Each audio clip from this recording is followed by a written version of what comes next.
어제 묵상한 우리 말씀에서 히브리서가 기독교로 개종은 했지만 로마 제국으로부터 박해를 받고 또 유대교 전통으로부터도 박해를 받는 그런 유대인들, 그 유대인들이 기독교를 받아들였지만 또 정확한 복음, 그 순수한 내용, 그 모든 것을 확실하게 깨닫지 못했기 때문에 그들 안에서도 혼란을 겪는 이런 삼중고를 겪는 유대인들에게 하나님의 이 믿음, 예수 그리스도의 이 믿음을 굳건히 지킬 수 있도록 하기 위해서, 권면하기 위해서 이 말씀이 쓰여졌다라는 것을 우리가 살펴보았습니다.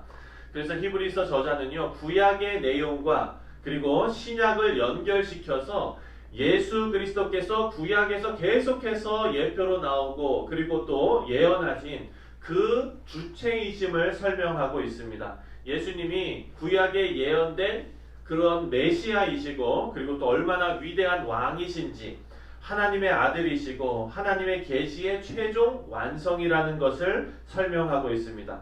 그래서 히브리서를 읽는 모든 독자들, 그 유대인들뿐만 아니라 오늘날 이 말씀을 접하는 우리들에게도 인내하는 그런 믿음을 가지고 믿음에 합당한 삶을 살도록 권면하고 있습니다. 그런 권면에서 가장 중요한 내용이 바로 구원입니다. 하나님께서 인류를 구원하시기 위해서 성자 하나님으로, 예수님으로 이 땅에 인간의 모습으로 오셨다라는 것을 설명하고 있습니다. 우리가 기억해야 할 것은 구약시대의 선지자를 통해서 다양하게 하나님의 뜻을 계시하셨는데 이제 신약에서 최종적으로 하나님의 아들을 통해서, 예수님을 통해서 하나님의 계시를 완성하셨다라는 사실입니다. 그래서 예수님께서는 어제도 우리가 묵상했지만 도장과 같이 하나님의 형상으로 하나님의 동등된 그런 지위를 가지고 계시지만 하나님의 창조주시고 구세주이시며 통치자가 되시지만 이 세상에 인간의 모습으로 나타납니다. 오늘 우리가 묵상한 말씀에 어떤 표현이 있습니까? 천사보다 조금 못한 모습으로 이 땅에 오셨다라는 겁니다. 그래서 예수님보다 더 존귀한 분은 이 세상에 없습니다. 왜냐하면 하나님이 이 땅에 오셨기 때문입니다. 그런데 여러분, 유대인들은요, 천사를 아주 높은 존재로 여겼습니다. 아브라함과 이삭과 야곱과 다윗과 모든 사람들을 다 통틀어서 그런 사람들이 천사보다 못하다라고 생각했고 예수님도 그런 사람들 중에 하나다라고 여겼기 때문에 예수님을 우리가 1장 중반에, 어제는 지나갔는데 1장 중반에 보면은 예수님을 천사하고 비교하면서 예수님이 천사보다 훨씬 더 우월하신 존재다라는 것을 설명하고 있습니다. 그 이유가 뭐냐면 여러분, 유대인들이 그렇게 천사를 그들보다 더 높이 여겼기 때문입니다. 오늘날 우리에게도 같은 말씀으로 적용이 됩니다. 사랑하는 성도님들, 예수님보다 더 높은 것은 없습니다. 그런데 우리가 이 세상을 사다 보면은 예수님보다 더 필요한 게 있는 것처럼 느껴질 때가 있어요. 네. 당장 내 취업을 이렇게 생각하고 놓고 보았을 때 예수님보다 그 일자리를 주는 그 사람의 어떤 그 능력이 더 크게 느껴지잖아요. 마찬가지입니다, 여러분. 이 히브리서 기자가요, 아무리 너희들이 그렇게 그 천사가 더 높은 존재로 보이고 그렇다 하더라도 예수님께서 더 높으신 하나님이시다라는 것을 계속해서 알려주고 있습니다. 성경적인 가르침에 대한 그런 천사의 모습은요, 천사는 그 말 그대로 하나님의 종입니다. 하나님의 자녀인 우리의 성도들을 위한 일꾼들입니다. 천사는 말 그대로 하나님께서 시키시는 일을 하는 심부름꾼일 뿐입니다. 그래서 천사가 특별한 능력을 가지고 또 지혜를 가지고 있는 것이 바로 하나님의 뜻을 온전히 수행하기 위한 하나님의 그런 천사에 대한 그 능력을 주신 것이죠. 하나님께서. 그래서 성경에 보면 천사들이 하는 일이 있습니다. 무슨 일을 합니까? 하나님을 찬송하는 일, 경배하는 일을 하죠. 그리고 또 천사들은요, 무슨 일을 하냐면 하나님의 자녀인 성도들을 돕습니다. 신약에 보면은 여러분 이런 예가 있잖아요. 그 베드로가 옥중에 갇혀 있는데 천사가 나타나서 구출해 주죠. 네, 이런 식으로 하나님께서는 이 천사들을 통하여 성도들을 돕게 하십니다. 이런 천사가 위대해 보이죠. 왜냐하면 인간이 하지 못하는 일을 막 하는 것 같은데. 그렇지만 그 천사가 경배하는 대상이 하나님이시고 또 그 천사가 돕는 대상이 우리 성도라는 사실을 여러분 우리 기억해야 됩니다. 그래서 예수님께서 비록 눈에 보이기는 천사보다 못한 모습으로 이 땅에 오셨지만 예수님께서 이 땅에 오신 이유는 하나님으로서 하나님의 백성을 구원하기 위함이다라는 것입니다. 그래서 오늘 2장 말씀에 들어가면은요, 예수님을 천사보다 조금 더 못하게 생각하거나 선지자들 중에 하나로 여기는 것이 잘못된 생각이다. 그리고 그 생각을 경계해야 한다라고 권고하고 있습니다. 그래서 1절 말씀을 보면 이들은 들은 복음, 진리에서 벗어나지 말라라고 권면합니다. 1절을 다 같이 한번 읽겠습니다. 시작. 그러므로 우리는 들은 것에 더욱 유념함으로 우리가 흘러 떠내려가지 않도록 함이 마땅하니라. 아멘. 여기 보니까 들은 것에 더욱 유념하래요. 이 들은 것이 뭘까요? 바로 복음이죠. 예수 그리스도의 복음입니다. 이 들은 것, 그리스도의 복음을 유념하라. 이 유념하라라는 말은 잘 지키라는 말이에요. 붙잡으라는 말이에요. 네. 그래서 복음을 유념하고 잘 붙잡아서 우리 인생이 죄와 사망으로 휩쓸려 가지 않도록 해야 한다라는 말씀입니다. 그때 당시 기독교인들이 복음에 대한 정확한 이해가 없었기 때문에 유대교 전통과 여러 가지 핍박 속에서 혼란스러웠던 상황을 생각하면 여러분 오늘날 우리가 신앙생활하는 이 시대도 마찬가지입니다. 여러분 생각해 보십시오. 우리 자녀들이 이 학교를 보내야 되는 것인가 말아야 되는 것인가 정말 혼란스러울 정도로 학교 교육이 지금 무너지고 있지 않습니까? 학교에서 가르치는 것이 반기독교적이고 반성경적이고 하나님의 이 복음을 유념하고 잘 붙잡아야 하는 이 일에 반대되는 일들만 지금 하고 있잖아요. 네. 그래서 이 아이들을 도대체 어떻게 하는 것인가 우리에게는 부담으로 다가오는 그런 시대를 살고 있습니다. 그래서 이 시대에 우리에게 주시는 이 말씀이 뭐냐? 바로 이 세상의 그런 흐름에 죄의 흐름에 휩쓸려 떠내려가지 않도록 하기 위한 유일한 방법은 뭡니까? 바로 1절에 나오는 대로 복음을 유념하는 거예요. 복음을 붙잡는 거예요. 그래서 여러분 우리가 복음을 붙잡고 그 복음의 능력이 우리를 다시 붙잡는 그런 역사가 우리 가운데 일어나야 될 줄 믿습니다. 사랑하는 성도님들, 그래서 5절부터 9절까지를 보면 예수님께서 이 땅에 복음으로 오셨는데 그 복음으로 오신 예수님이 고난을 당하셨습니다. 그 고난당한 의미를 우리에게 설명하고 있습니다. 하나님께서 인간의 모습으로 오셔서 고난을 당하신 것은요, 너무나 큰 하나님의 뜻이 있습니다. 그런데 그때 당시 유대인들은 눈에 보이는 것만 보고 그 예수님께서 십자가에 달려 돌아가시면서 온갖 고초를 겪으신 것, 그 고난을 받으시고 조롱당하신 것을 비하하면서 폄훼했습니다. 복음을 폄훼한 것이죠. 하지만 복음은 9절 말씀에 있습니다. 9절을 다 같이 읽겠습니다. 시작. 오직 우리가 천사들보다 잠시 동안 못하게 하심을 입은 자 곧 죽음의 고난을 받으심으로 말미암아 영광과 존귀로 관을 쓰신 예수를 보니 이를 행하심은 하나님의 은혜로 말미암아 모든 사람을 위하여 죽음을 맛보려 하심이라. 아멘. 예수님께서 비록 천사보다 조금 못한 모습으로 십자가에 달려 죽으셨지만 죽음을 이기시고 부활하심으로 영광과 존귀로 관을 쓰셨습니다. 하나님이신 예수님께서 영광을 다 벗어버리고 우리 죄를 사하시기 위해서 인간이 되셨다라는 복음의 메시지입니다. 천사보다 못한 모습으로 잠시 이 땅에 오신 것은요, 구속 사역을 위해서 우리 죄를 사해 주시기 위해서 잠시 동안 겪으셨던 필요한 과정이라는 것을 알려주고 있습니다. 그래서 오늘 본문 말씀을 이렇게 살펴보면은요, 우리가 시편에서 묵상했던 내용이 그대로 나옵니다. 시편, 지금 이 히브리서 저자는요, 시편 말씀, 구약에 있는 시편 말씀을 인용해서 예수님을 설명하고 있습니다. 시편 8편 4절부터 6절까지를 보면은요, 이렇게 나옵니다. 사람이 무엇이기에 주께서 그를 생각하시며 인자가 무엇이기에 주께서 그를 돌보시나이까.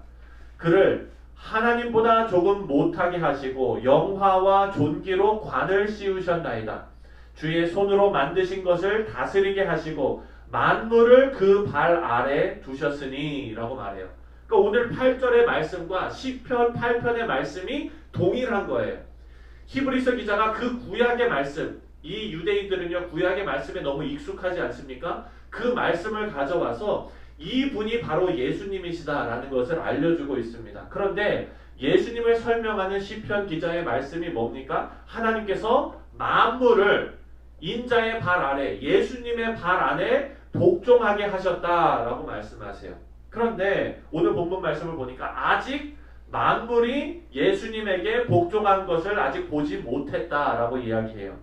그러니까 예수님의 이 고난의 과정을, 그리고 예수님께서 만물이 예수님 앞에 복종하는 그런 영광의 그런 모습을 아직 이 사람들이 보지 못한 거예요. 알지 못한 거예요.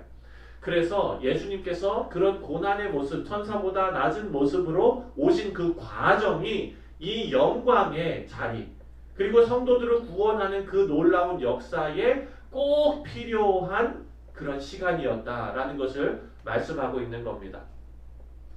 여러분, 예수님께서 목적 없이 고난당하신 것이 아닙니다. 예수님께서는 우리에게 영적인 새 생명을 주시기 위해서 이 십자가의 고난을 감당하신 것입니다. 만물이 예수님 앞에 복종해야 하는 그 위치에 계신 분이 영광과 권세를 가지고 계시고, 그리고 인간의 모든 마음을 다 감찰하실 수 있는 그런 분이 조롱을 당하시고 멸시를 받으셨고 배신을 당하셨고 거절을 당하셨습니다. 힘없이 십자가에 죽으셨습니다. 그 이유가 바로 하나님의 사랑하는 자녀들에게 새 생명을 주시고 온전하게 하기 위해서 십자가를 피하지 않고 기꺼이 고통을 당하신 것입니다. 근데 여러분, 이 말씀이 오늘 이 말씀을 묵상하는 우리들에게 큰 도전이 됩니다. 무슨 의미냐면, 사랑하는 성도님들, 우리는요 예수 그리스도의 모습을 따라가는 제자로서 우리가 부름받았습니다. 아멘. 제가요 우리 성도님들이 우리 자녀들에게 혹시나 이렇게 물어보실까봐, 너네 교회 가서 뭐 배웠니? 이렇게 물어보실까봐 제가 애들한테 세대 교육을 시켰어요. 왜냐하면 지난 10주 동안 우리가 자녀들에게 제자에 대해서 우리가 같이 공부를 했습니다. 애들이 지겨워하는 거예요. 어떻게 10주 동안 제자 얘기만 하냐고. 근데 10주 동안 그렇게 했어요. 첫 시간부터 마지막 시간까지 설교를 시작하기 전에 제가 세뇌를 시켰습니다. 부모님이 만약에 너네들한테 뭘 배웠냐고 물어보면 이렇게 대답해라. 그러면은 애들이 이제 그때 다 얘기를 해요. 내가 너무나 반복을 해갖고 뭐라고 얘기하냐면은, 그냥 빌리버가 되지 말고, 그냥 믿는 사람이 되지 말고 제자가 되어야 한다. 이거예요. 그냥 믿는 사람 되지 말고 제자가 되어야 한다. 만약에 여러분이 자녀들한테 이렇게 물어봤는데, 나 교회에서 뭐 배웠니? 그랬는데, 엄마는 그냥 믿는 사람이 아니라 제자가 돼야 돼. 그런 얘기를 들었으면 여러분 얼마나 뜨끔할까요? 그렇죠? 오늘 본문 말씀이 바로 그런 말씀이에요. 우리는요 그냥 우리가 구원받았구나, 그냥 이렇게 됐구나, 이렇게 생각할 게 아니라 우리는요 이제 제자가 되어야 한다고요. 제자. 그 제자가 되기 위해서는요 오늘 이 본문에 나오는 예수님의 모습이 우리의 모습이 되어야 한다는 거예요. 여러분, 마태복음 16장 24절에 예수님께서 우리에게 이렇게 도전하십니다. 제가 알겠습니다. 이에 예수께서 제자들에게 이르시되, 누구든지 나를 따라오려거든 자기를 부인하고 나의 십자가를 지고 나를 따를 것이니라. 그렇죠? 여러분, 여기에 아멘 하십니까? 예수님께서 권세를 다 버리시고 영광을 버리시고 천사보다 못한 모습으로 이 땅에 오셔서 조롱받으시고 십자가에 달려 돌아가신 거는요 새 생명을 낳게 하기 위해서예요. 새 생명을 키우기 위해서예요. 사랑하는 성도님들, 우리도 이제 새 생명을 키워야 합니다. 그 얘기는 뭐냐? 하나님께서 저와 여러분에게 많은 기회를 주세요. 제가 군대에 있을 때 믿지 않는 사람들에게 복음 전할 수 있는 그런 기회를 주셨어요. 그리고 여러분이 지금 살아가면서 이 뉴욕 땅에서 정말 피부와 피부를 맞대고 살아가는 사람들에게 새 생명을 낳게 하는 그런 일을 여러분에게 하나님께서 맡기셨어요. 그런데 그 일이요, 여러분 생각해 보십시오. 아무런 수고도 안 했는데, 나는 어떤 집사님 때문에 예수 믿게 됐어요. 나는 어떤 권사님 때문에 예수 믿게 됐어요. 그분은 아무것도 안 했는데. 여러분 이걸 보고 영어로 이런 표현이 있습니다. 체리 피킹. 무슨 말인지 아세요? 좋은 것만 따먹는 거예요. 그냥. 고난은 없고 수고는 없고 영광만 누리려고 하는 그런 마음은 안 되는 겁니다. 예수님도 그렇게 안 하셨어요. 십자가를 지고 나를 따르래요. 사랑하는 성도님들, 새로운 신자가 새 생명이 여러분 가운데 잉태된다고 생각해 보십시오. 아이 하나를 키우는 것도 그렇게 어려운데 하나님께서 찾으시는 한 영혼이 죽음에서 생명으로 옮겨지는 그 일에 여러분 새 신자를 초대해서 교회 데리고 오고 신앙으로 정말 옆에서 돕고 나누고 이러하는 일이 여러분 얼마나 어려운 일인 줄 아세요? 쉬운 일이 아닙니다. 여러분 복음을 먼저 받아들이면은요 그 신앙이 지금 막 이런 권사님들이나 장로님들이나 이런 신앙으로 딱 생깁니까? 아니죠. 처음엔 어떤 신앙이에요? 어린아이 같은 신앙이에요. 어린아이는 어떻게 해야 됩니까? 먹여줘야 되고요. 닦아줘야 되고요. 네?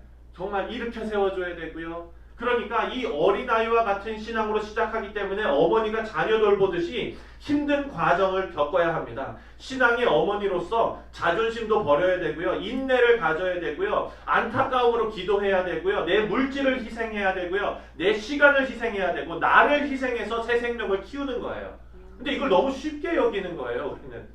우리는이라고 표현해도 죄송합니다. 많은 그리스도인들이 이 일에 있어서 정말로 한 생명을 위해서 우리가 예수님께서 당하신 고난을 기꺼이 하는 것처럼 그렇게 합니까? 이거 우리 자신에게 생각해 봐야 합니다. 네. 특히나 목회자에게 지금 하시는 설교인 것 같아요. 정말 한 영혼을 귀중히 여깁니까? 제가 아는 어떤 목사님의 교회의 그 목회 철학이 한 영혼의 목숨을 거는 목회래요. 저는 너무 비장해서 그런 거는 못하게 하겠어요. 한 영혼의 목숨을 거는 그런. 근데 그 목사님은 그게 간증거리예요. 왜냐하면 그분이 한 명을 놓고 개척하셨어요. 그 한 분하고 신앙생활을 하신 거예요. 여러분 생각해 보십시오. 그것을 3년을 하셨어요. 한 명 앞에 놓고 개척교회를 3년을 하신다는 게 이게 여러분 어떻게 받아들여지십니까? 3년이면은요 여러분 이게 될까? 계속 이렇게 하는 게 그냥 이게 맞는 길일까? 이런 생각 들겠죠.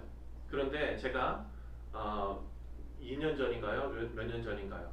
그분 교회에 임직식에 참석을 했습니다.